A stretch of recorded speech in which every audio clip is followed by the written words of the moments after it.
نگران حکومت کے وزیر داخلہ سرفراز بگٹی صاحب جو ہیں وہ پیپلز پارٹی میں شامل ہو گئے ہیں. آپ کو سرپرائز تو نہیں لگا؟ دیکھو is more than a surprise but this what you are expecting from day one. ہم نے کہا تھا کہ جو موجودہ کیئر ٹیکر سیٹ اپ ہے یہ تو پریویس حکومت کی ایک ایکسٹینشن ہے اور پریویس کی ایکسٹینشن یہی تھی. یہی تو ریزن ہے کہ ابھی یہ کیئر ٹیکر تھے تو انہوں نے بلاول صاحب کو بھی بلایا تھا. کئی فنکشن میں اس کے ساتھ اٹیچ ہو گئے تھے.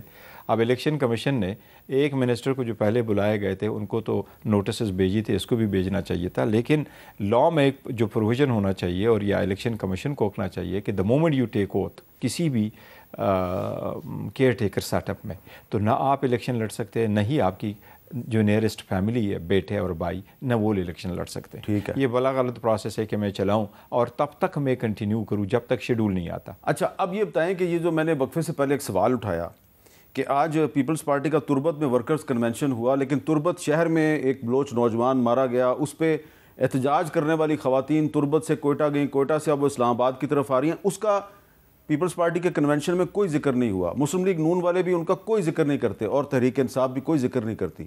یہ تینوں بڑی پارٹیوں میں اتنی مماثلت کیا وجہ ہے؟ دیکھیں میر صاحب وہ یہی تو ایک پرابلم ہے, سب سے بڑا پرابلم ہے. سم ٹائم ان کو اتنی پبلسٹی نہیں ملتی, نہ ان کو اٹھایا جاتا ہے, نہ ان لیڈرشپ کے نوٹس میں لایا جاتا ہے. اور یہی علاقے میں جب یہ بات پھیل جاتی ہے تو لوگ کنسیڈر کرتے ہیں اپنے آپ کو جی ہم تو ایک آؤٹ کاسٹ ہو گئے. اور بلوچستان کے کوئی سارے ایسے سیکٹر ہیں جن کے ساتھ واقعی زیادتیاں بہت ہو رہی ہے اور ان کی گریوینس حل نہیں ہو رہے. اور انسٹیٹیوشن کی بھی اس میں یہ ہے کہ اتنے انڈیپینڈنٹ انسٹیٹیوشن نہیں کہ بر وقت ان کی داد رسی کرے, جس کی وجہ سے لوگ مجبور ہو جاتے ہیں کہ وہ کبھی سڑکوں پہ آ جاتے ہیں, کبھی اسلام آباد تک آئیں. کیونکہ اگر آل دا وے آپ لانگ مارچ کرو اور اسلام آباد آ جاؤ تو شاید آپ کو کوئی سنے, شاید آپ کی بات سنی جائے کہ آپ کوئی آپ کو سپورٹ کرے ور نہیں کرتے. اس کا ایک پراپر سسٹم ہونا چاہیے. بلوچستان کی جو ایشوز ہے اس کو ہر صورت وہ ہونے چاہیے. آپ کا جو پارٹی کا مینیفیسٹو آ رہا ہے اس میں کوئی چیز آپ شامل؟ مینیفیسٹو ہمارا آ رہا ہے انشاءاللہ بہت جلد, بڑا ایکسٹینسو مینیفیسٹو ہے, اس میں بلوچستان کا بھی ذکر ہے اور بڑے اچھے ریفارمز ہوں گے انشاءاللہ. بہت بہت شکریہ بیرسٹر گوہر علی خان صاحب. اجازت, اللہ حافظ.